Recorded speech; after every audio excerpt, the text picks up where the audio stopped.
এক জঙ্গলে বসবাস করত বাঘ, বাদর, শিয়াল, ছাগল।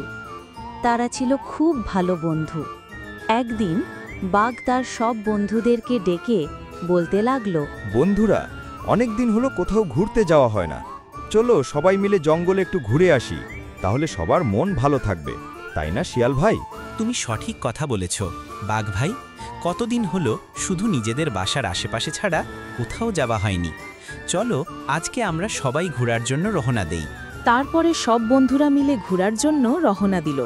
তারা অনেকটা পথ অতিক্রম করার পরে রাত্রেবেলা থাকার জন্য গুহা খুঁজতে লাগলো। অনেক খোঁজাখুঁজি পরে তারা একটা গুহা দেখতে পেল। গুহার কাছে গিয়ে বাঘ বলতে লাগলো, বন্ধুরা, আজকে রাতটুকু আমরা এই গুহার মধ্যেই থাকব। কালকে সকালবেলা আমরা আবার রওনা দেব ঘোরার জন্য। এখন চলো গুহার ভিতরে আমরা সবাই মিলে একসঙ্গে ঘুমাবো। তারপর তারা সবাই মিলে একসঙ্গে ঘুমালো। কিন্তু গুহাটি ছিল এক ডাইনির। কিছুক্ষণ পর সেই ডাইনি সেখানে চলে আসলো এবং দাঁড়িয়ে বলতে লাগলো, কে? জঙ্গলের পশুদের এত বড় সাহস? তারা আমার গুহায় ঘুমাচ্ছ? আজকে এদের আমি খেয়ে ফেলব। আরে না, আমি এসব কি বলছি? আমি তো এদের আমাদের জঙ্গলে কোনোদিন দেখিনি। এরা অন্য জঙ্গলে থেকে নিশ্চয়ই ঘুরতে এসেছে। এরা আমাদের অতিথি।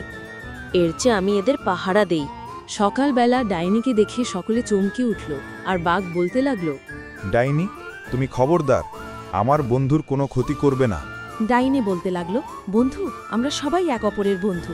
আমি, তোমরা আমাদের জঙ্গলে ঘুরতে এসেছো, ক্ষতি করব কেন? ক্ষতি তো করে মানুষরা। তারা শুধু নিজেদের স্বার্থ বোঝে, অন্যর কথা চিন্তা করে না।